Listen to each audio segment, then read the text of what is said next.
Okay, good afternoon, everyone. Thank you so much for your patience. Really appreciate it. Let me start with a trip announcement. The Secretary General will travel over the weekend to attend the opening of the 29th meeting of the Conference of the Parties of the UN Framework Convention on Climate Change, often better known as COP29, in Baku in Azerbaijan.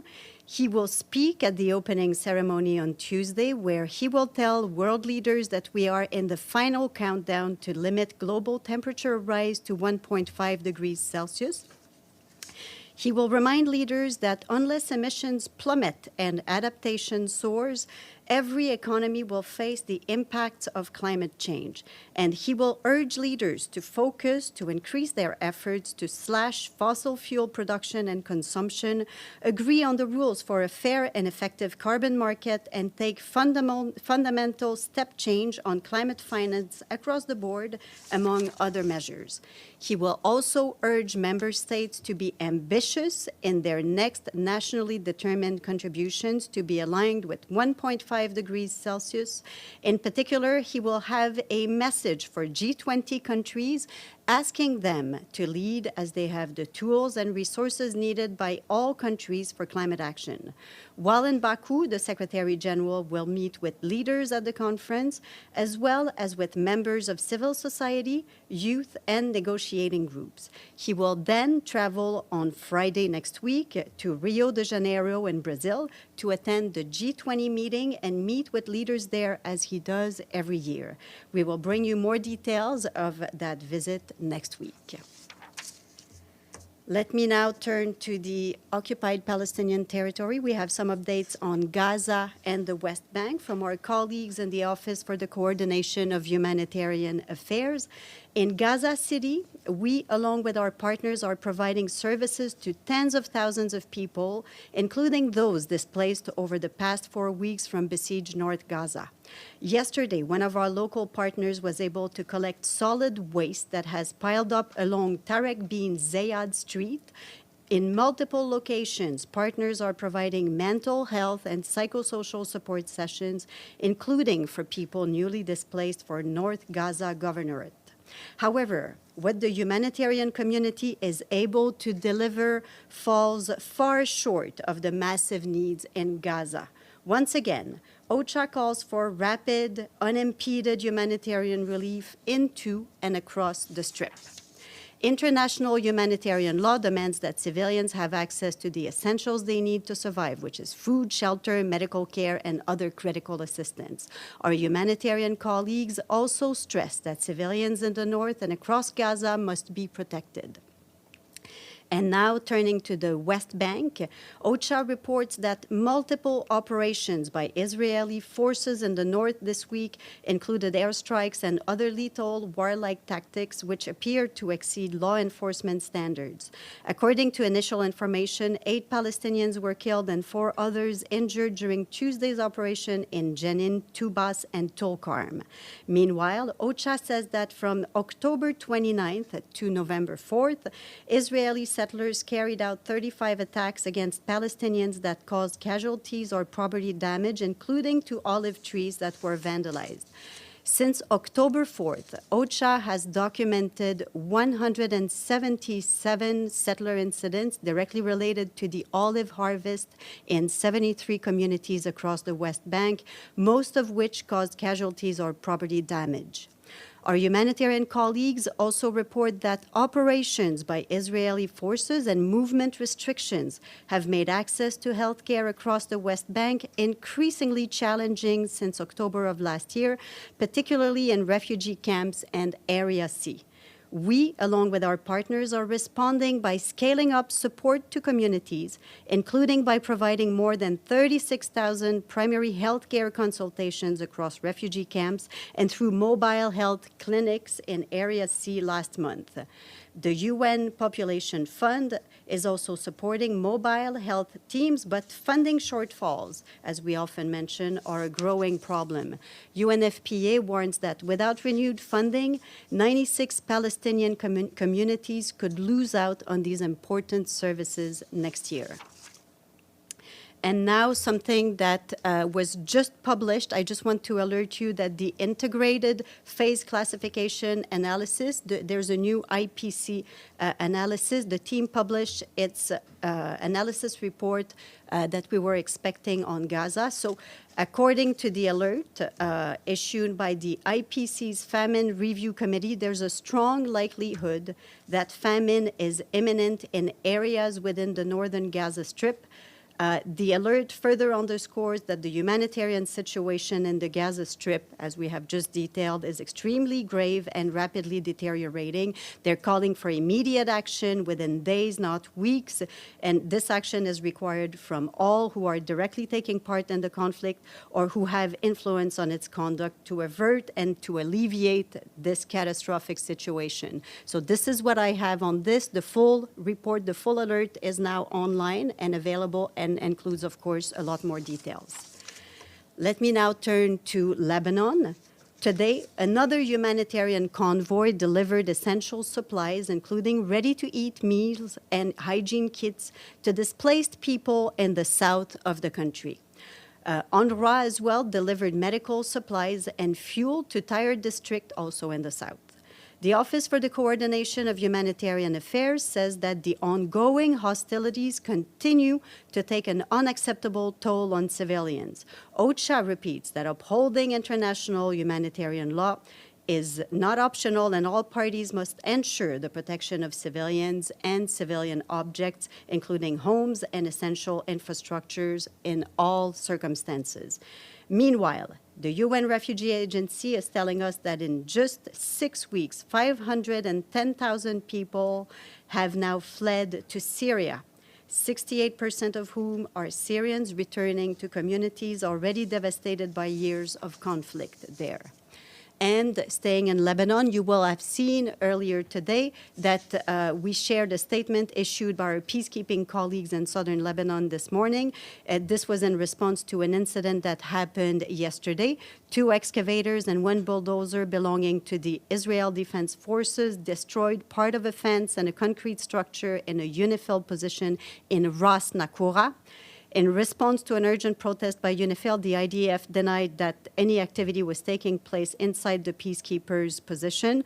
Nonetheless, our peacekeeping colleagues remind all parties of their obligation to ensure the safety and security of UN personnel and property, and to respect the inviolability of UN premises at all times. And that statement was sent to you this morning. Now, turning to Ukraine, the Office for the Coordination of Humanitarian Affairs is telling us that deadly attacks today and yesterday in the cities of Zaporizhia and Kharkiv killed and injured civilians, including children and healthcare workers. These attacks also damaged the hospital, education facilities, and residential buildings. Immediately after those attacks, we, along with our humanitarian partners, mobilized to provide support, complementing the efforts of first responders and municipal services. This assistance included medical, psychological, and legal aid, as well as child protection services. Humanitarians also provided food, shelter materials, and other critical items. Meanwhile, authorities and aid workers say that attacks and hostilities yesterday and today in other parts of Ukraine, including the capital city Kyiv, resulted in dozens of casualties. OCHA stresses that with humanitarian needs growing and winter bringing new challenges, the UN remains committed to working with the government of Ukraine to support communities impacted by the ongoing hostilities. Aid workers will continue to deliver and complement the services provided by local authorities and rescue services.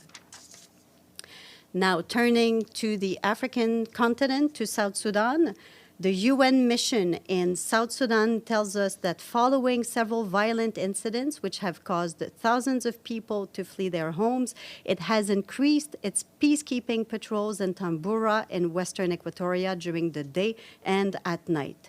The mission urges all stakeholders, regardless of their affiliations, to work together to reduce tensions. As a result of the rising violence, the number of displaced people seeking sanctuary at a site adjacent to the UNMISS temporary operating base in Tambura has almost tripled. from around 3,700 to more than 10,500 people. And now I have a humanitarian update on Haiti, and just a few more notes after this. So our humanitarian colleagues are telling us that the humanitarian crisis in the country continues to worsen, largely due to continued violence in the country. According to the UN Human Rights Office, between January and September of this year, nearly 4,900 people have been killed in the country. More than 700,000 people are displaced, over half of whom are children, with recent violence in the capital, Port-au-Prince, displacing another 12,000 people in recent weeks. Food insecurity continues to rise. Half of the country, some 5.4 million people, are hungry, and for the first time since 2022, we're seeing pockets of famine-like conditions in some areas where displaced people are living. Despite these challenges, we and our partners continue to deliver humanitarian assistance. In the first half of the year, we reached some 1.9 million people with some form of humanitarian assistance, including food and cash. We and our partners have distributed hundreds of thousands of hot meals, and we've spoken to you about those quite a few times, and hundreds of thousands of gallons of water to displaced people in the capital since the end of February. Our humanitarian colleagues stress that more resources are needed to curb soaring needs. The $684 million Humanitarian Needs and Response Plan is currently 43% funded, with $288 million received. Haiti needs real and long-lasting solutions to end the persistent violence and to bolster development. And turning to a different continent in response to questions we've received earlier today, I can tell you that the Secretary General was shocked by the violence in Amsterdam following the football match between Dutch and Israeli teams. He condemns all forms of anti-Semitism and anti-Muslim bigotry. And this morning, almost done, this morning, the Security Council discussed threats posed by ransomware attacks against hospitals and other healthcare facilities and services. Council members heard from Dr. Tedros, the Director General of the World Health Organization. He said that the malicious software or malware that infects digital systems and other cyber attacks on health facilities are not just issues of security and confidentiality, they can be issues of life and death. He added that the World Health Organization is developing guidance on implementing and investing in cybersecurity and privacy protection of digital health interventions to be published next year, and we shared his remarks with you. Tomorrow, the International Week of Science and Peace kicks off, and Deji, I know this is the news you were waiting for. The week generates greater awareness of the relationship between science and peace among the general public. Connected to that, on Sunday we will observe World Science Day for Peace and Development under the theme Youth at the Forefront. And finally, I have a quiz. Finally. Oh dear. So, where can you eat gallo pinto for breakfast? And in which country do millions of turtles nest and are protected in a refuge called the Ostional Wildlife Refuge?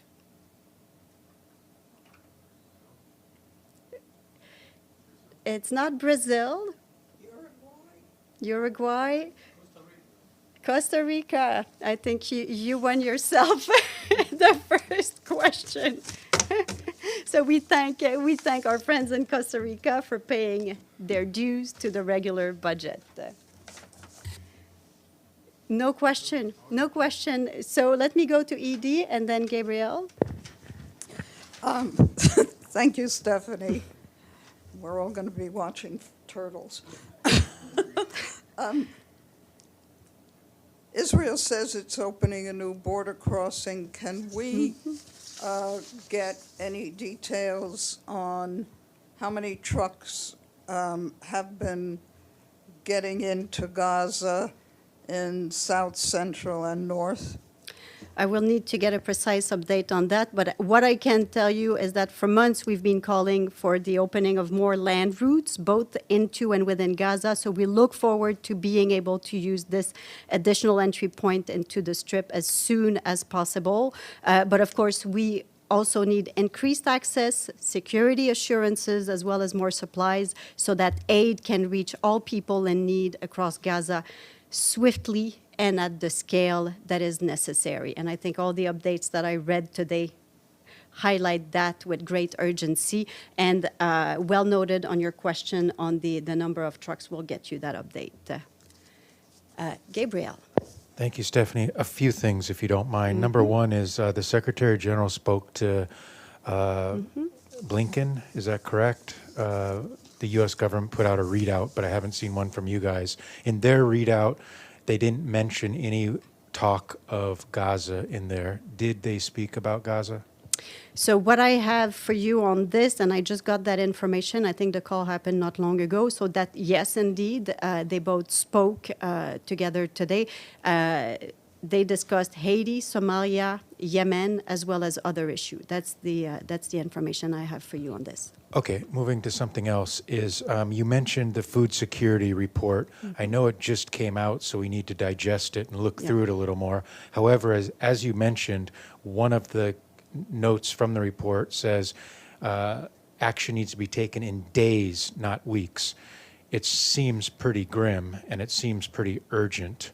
What does the Secretary General plan? How does he plan to react to the report?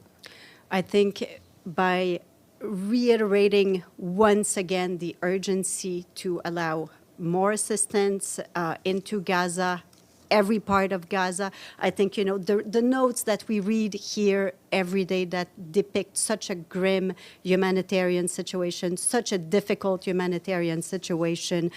We really need to have more access. We need to have more security. We need to ensure that once that supplies that enter Gaza are able to reach everywhere inside Gaza, to reach all of these people that are desperately in need of assistance.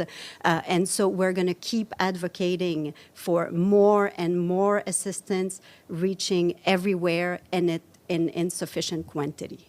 If I can ask one more on a separate but somewhat related matter. As you know, out of Geneva, the Human Rights Office out of Geneva released a report 6 months in.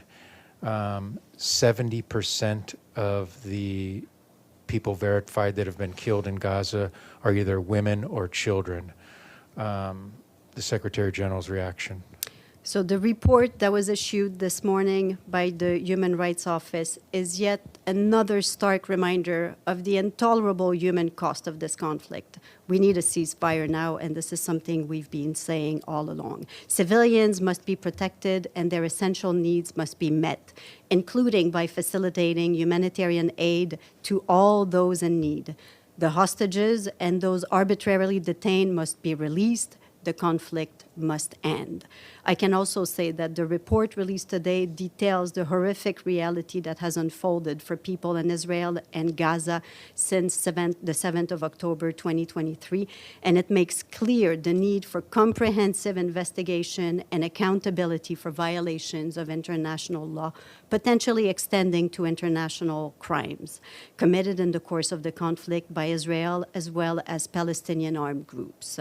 The trends and patterns of violations set out in the report are deeply disturbing. Justice must be served. Full and immediate compliance with applicable international law must be the basis for urgent steps to be taken to end the current crisis. Deji.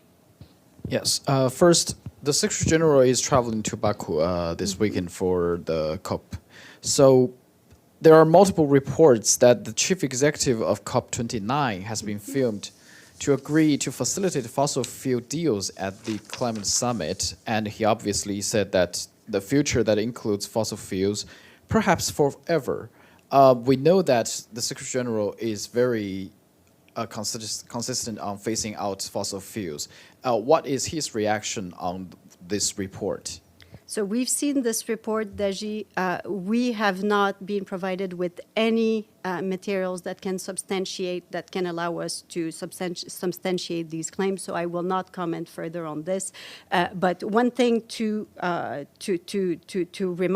remember about this is that also, the COPs, they're a government-led process. Governments determine where each COP is held. It's not something that the UN decides. Our message at the COP is that given the spiraling human and economic cost of the global climate crisis in every country, we're very focused on COP29 delivering ambitious and concrete outcomes, just as last year and just as before, and where the SG, as I said in the trip announcement, has some very specific messages and will be really pushing as hard as he can to make sure that this COP delivers ambitious outcome. And secondly, yesterday, the Turkish ambassador, I believe, in the stakeout urged for the weapon embargo for Israel. Mm-hmm. What is the position of the Secretary General now on this issue? I think this is a question that has been asked several times here. That is why I said, what is his position now? Several times as well. Let me just reiterate what Stefan, what others have said on numerous occasions, that the position of the UN is that, when weapons are sold internationally, there's a moral responsibility that they are used in accordance with international humanitarian law. Do we have questions? Do I see questions online? I don't see anything online. If there are no more questions, I will wish you a happy weekend, and I thank you very much, everyone, for your patience.